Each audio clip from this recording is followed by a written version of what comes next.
Hi hello नमस्कार. आज आपण पावसाळा स्पेशल अळूवड्या तयार करणार आहोत. तर मी थोड्याशा वेगळ्या प्रकारच्या अळूवडी तयार करून दाखवणार आहे तुम्हाला.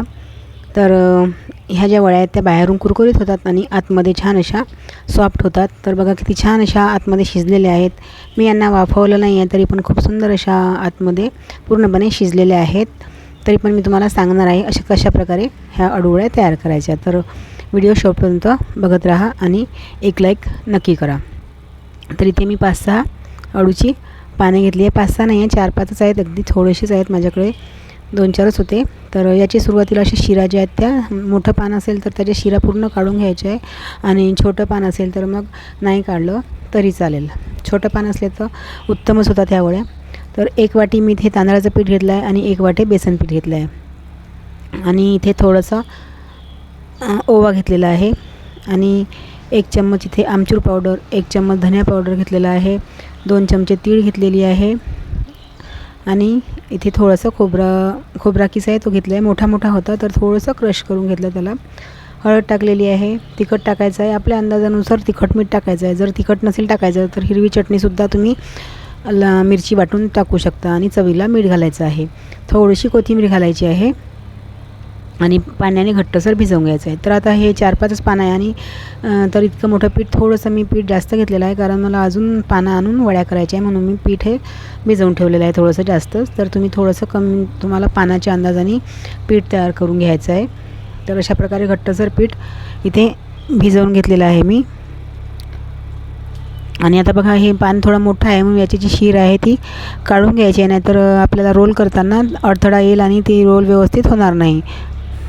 तर अशा आता शिरा कापून झालेल्या आहे आणि आता ओट्यावरच मी ह्या पानं इथे बेसन लावून घेणार आहे, बेसन पीठ. आणि मी इथे टूथपिकच्या गाड्या घेतलेल्या आहेत.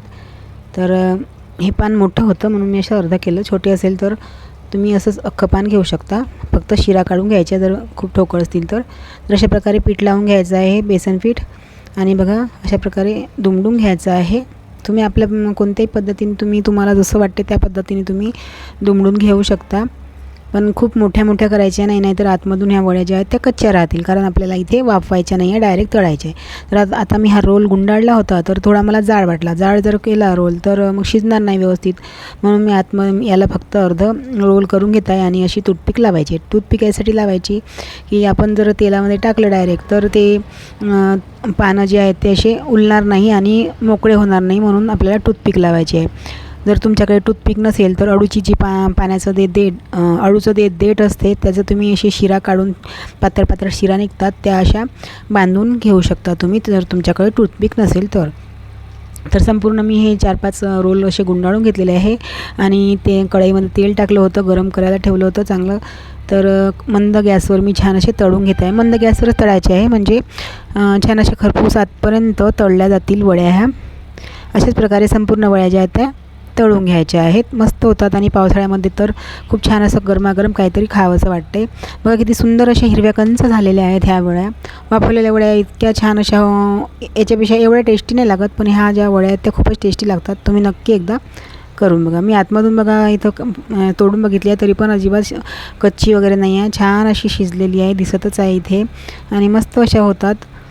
पण ह्या गरमच खायच्या असतात, थंड झाल्या तर मग त्या नरम पडून जातात, म्हणून ह्या अशा वड्या तुम्ही नक्कीच करून बघा. धन्यवाद.